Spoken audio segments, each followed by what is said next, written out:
Hello, this is Frank Neely from HeartlandDiaryUSA.com, bringing you news every conservative can use. Subscribe to my YouTube channel to stay up to date. Trish Regan is one of the least appreciated assets on Fox Business, but definitely one of the best. Tonight, she showed why when she went after the so-called expert witness law professor that the House Judiciary Committee brought in, Pamela Karlan, for her outrageous attack on Barron Trump, the barely teenage son of President Trump and Melania Trump. This is really a wonderful, wonderful defense of civility that we cannot do without more and more of Trish Regan.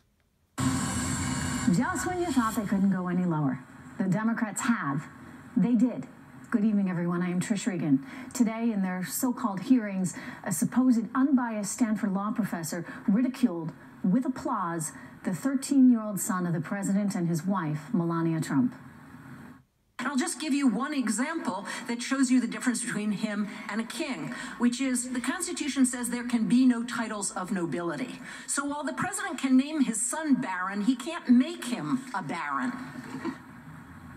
Whoever gave that Stanford law professor that line ought to have their head examined. Or better yet, perhaps she dreamt it up on her own, which means we know she needs her head examined. But anybody who would say such a thing, anyone who would drag a child into this, that person, Pamela Karlan, is the lowest of the low. Tonight, that child's mother, and yes, I say child, because he's just 13 years old, and you know what? He never asked for any of this. That child's mother, Melania Trump, is rightly speaking out against this insensitive, horrendous professor, writing, "A minor child deserves privacy and should be kept out of politics. Pamela Karlan, you should be ashamed of your very angry and obviously biased public pandering and using a child to do it." Melania is absolutely right.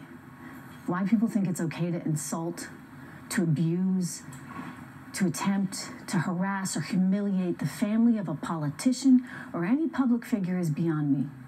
These are children. That woman's rhetoric and the laughs and the reception it got is disgusting, pathetic behavior. And it tells you the people looking to torch the president have no ethics, no morals, no compass. They will stop at nothing. It's important to consider the context. From day one, the goal has been impeachment of this president. It's time for us to impeach this president. Bullies don't win. And I said, baby, they don't. Because we're going to go in there and we're going to impeach them.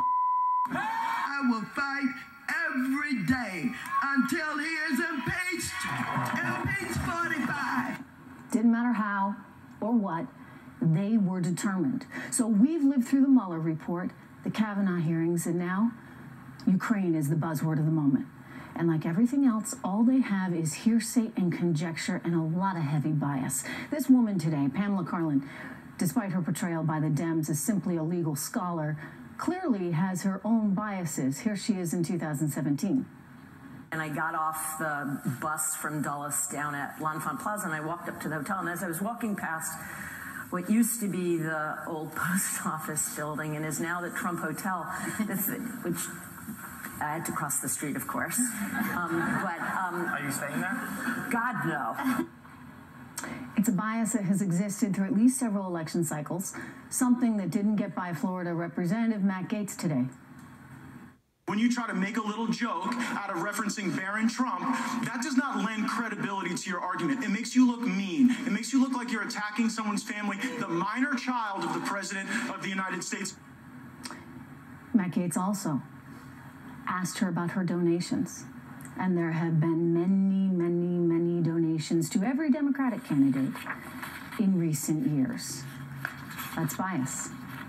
So this is the best they've got?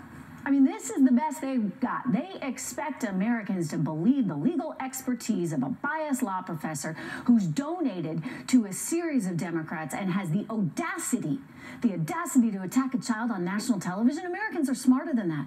The Democrats sealed their fate today. I'm telling you, it's over. You don't insult a kid.